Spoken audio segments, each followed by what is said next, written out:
ગામની વિસ્તારની સમસ્યા એ છે કે આ લોકોએ 5 વર્ષથી કોર્પોરેશનમાં લઈ લીધું, જે સુંદર ગામડું હતું એની અત્યારે આ લોકોએ પથારી ફેરવી કાઢી, ખાડોદરામાં ફેરવી નાખ્યું। જે વડોદરાને ખાડોદરા બનાવી દીધું એ રીતે ભીલ ગામને બી કોર્પોરેશન લઈને આ લોકોએ ખાડોદરા જ બનાવી દીધું।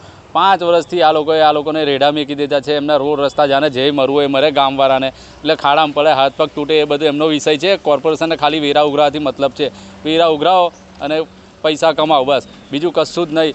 એક દિવસનો રોડ બનાવે, બીજા દાડે વરસાદ પડે એમાં તો રોડ ધોવાઈ જાય। એટલે તમે કાયમી નિરાકરણ કેમ નથી લાવતા? આ બિલવાળાને આ લોકોને આ સમસ્યાથી છુટકારો કેમ નથી આવતો? એટલે બિલ ગામના લોકો એટલા આજે બધા એકત્રિત થઈને વિરોધ કર્યો છે કોર્પોરેશનનો કે તમે અમારી સમસ્યાનું નિરાકરણ લાવો, નહીં તો અમે લોકો ત્યાં કોર્પોરેશનનો ઘેરાવ કરીશું।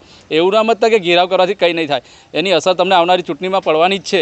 અને જો તમે આ નિરાકરણ નહીં લાવો તો આ સત્તાધીશોને બિલ ગામના લોકો આ વખતે નક્કી કર્યું છે કે સત્તામાંથી ઉખાડીને ફેંકી દઈશું, એવો પ્રણ લઈ લીધેલો છે।